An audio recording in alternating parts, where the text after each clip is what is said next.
আল্লাহর নবী বিশ্বনবী খাদেমের সাথে কিরকম আচরণ করতেন? আমাদের জীবন আর রাসূলের জীবনের সাথে ওই জায়গায় তুলনা করার দরকার। রাসূল তার অধীনস্থদের সাথে, তার খাদেমের সাথে কিরকম আচরণ করতো সেটা জানা আমাদের খুব বেশি দরকার। আল্লাহর হাবিব বিশ্বনবী যখন মদিনায় আসলেন, সকল আনসারী সাহাবায়ে কেরাম এবং নারী সাহাবারা যে যার মতো করে যখন হাদিয়া দিতে শুরু করে দিল, হযরত আনাসের মা তিনি বিশ্বনবীর কাছে গিয়ে বলে, ইয়া রাসূলুল্লাহ, ইয়া হাবিবাল্লাহ, এমন কোন আনসারী সাহাবী নাই, নারী হোক পুরুষ হোক, সবাই তার সাধ্য অনুযায়ী আপনাকে হাদিয়া দিয়েছে, কিন্তু আমার কাছে এই পরিমাণ সম্পদ নাই, আমি আপনাকে হাদিয়া দিতে পারলাম না।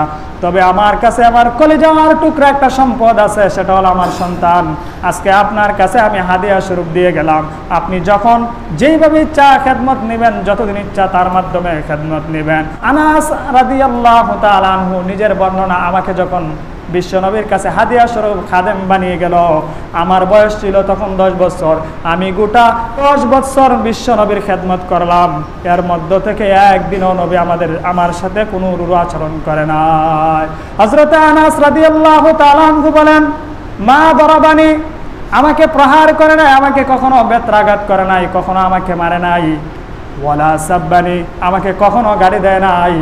ওয়ালা আবাসা আলা ওয়াজহি, এবং কখনো আমার দিকে, আমার চেহারার দিকে ভ্রু কুচরিয়েও তিনি তাকান না।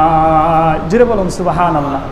বিশ্বনবীর আদর্শ কেমন ছিল? একটা ছোট্ট বাচ্চা, এই 10 বছরের বাচ্চার কি খেদমত করবে? বেশি থেকে বেশি একটা মিসওয়াক এনে দিতে পারবে, নবীর আতর মুবারক, আতরের শিশিটা এনে দিতে পারবে, একটা জুব্বা এনে দিতে পারবে, এইটুকু কাজেই তার দ্বারা নিতেন। কিন্তু বিশ্বনবী তার সাথে এমন আচরণ করলেন, তার বর্ণনা অনুযায়ী বোঝা যায়, মা দরাবানি ওয়ালা সাব্বানি ওয়ালা আবাসা আলা ওয়াজহি, এবং তিনি বলেন, আমার কাছে তো জীবনে কোনোদিন প্রহার তো করে নাই, প্রশ্ন ওঠে না।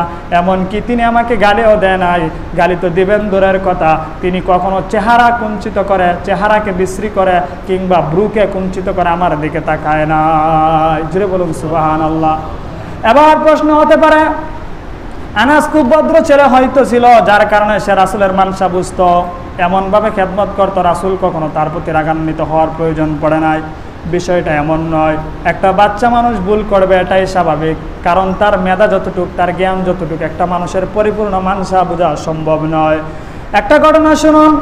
হযরত আনাস রাদিয়াল্লাহু তাআলা আনহুকে একদিন পাঠালেন একটা কাজের জন্য, আল্লাহর রাসূলের একটা জুব্বা আনার জন্য। আনাস রাদিয়াল্লাহু তাআলা আনহু যখন যাইতেছেন, যাইতে যাইতে তিনি দেখেন মদিনার অলিতে গলিতে বাচ্চারা খেলাধুলা করে। আনাস রাদিয়াল্লাহু তাআলা আনহু তাদের সাথে শামিল হয়ে গেলেন। তিনি দাঁড়িয়ে দাঁড়িয়ে খেলা যখন প্রদর্শন করেন, আল্লাহর রাসূল বিশ্ব নবী তাকিয়ে দেখেন সময় অনেক অতিবাহিত হয়েছে, কিন্তু আনাসও আসে না, নবীজির জুব্বাও আসে না। আনাসও নাই, জুব্বাও নাই। তিনি বলেন, হয়তো আনাস কোনো একটা কাজে ব্যস্ত হয়ে গেছে, নিজেই তিনি জুব্বা আনার জন্য চলে গেলেন।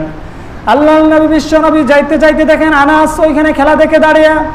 আনাস খেলা দেখতে দেখতে এক পর্যায়ে হঠাৎ তার চোখ পড়ে বিশ্বনবীর দিকে। বিশ্বনবীর দিকে চোখ পড়ায় তিনি থমকে গেলেন, ভয় পেয়ে গেলেন। তিনি মনে মনে ভাবলেন, না জানি আমাকে কি বলে, কি শাসন করে, আল্লাহ ভালো জানে। এরপরে তিনি ভয় পাওয়ার পরে তাকিয়ে দেখেন নবীজি তাকে হা না কিছুই বলে নাই, শাসনও করে নাই, এমনকি বলে নাই আমি তোমাকে পাঠালাম জুব্বা আনার জন্য, তুমি খেলা দেখো, ওই কথাটুকুও বলে নাই, শুধু একটা মুস্কি হাসি দিয়েছেন। জুড়ে বলুন সুবহানাল্লাহ। আনাস রাদিয়াল্লাহু তাআলা আনহু বলেন, আমার এই 10 বছর খেদমতের মধ্যে যদি একটা ভুল, সবচেয়ে বড় যে ভুলটা আমাদের চোখে পড়ে, এটা ভুল নয়, আমাদের চোখে ভুল পড়ে। এখানে যদি রাসূল চাইতেন তাকে শাসন করতে পারতেন, কিন্তু তার শাসনের সিস্টেমটা ছিল ভিন্ন।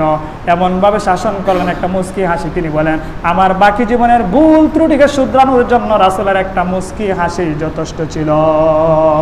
তিনি বলেন, বাকি আমার যে জীবনটা ছিল, রাসূলের যে মুস্কি হাসিটা ছিল, ওইটা আমার স্মরণ পড়ে যেত যে রাসূল আমাকে একটা কাজের জন্য পাঠাইছিল, আর তখন আমি লেট করেছিলাম, একটু দেরি হয়ে গেছিল। তো যে কথা বলতেছিলাম, আনাস হলো তার প্রমাণ। যদি কোনো মানুষ ভালো হয় কিংবা খারাপ হয়, সেটার প্রমাণ কোত্থেকে নেবেন? তার খাদেমের কাছ থেকে, তার ড্রাইভারের কাছ থেকে, তার দারোয়ানের কাছ থেকে এবং তার স্ত্রীর কাছ থেকে নেবেন।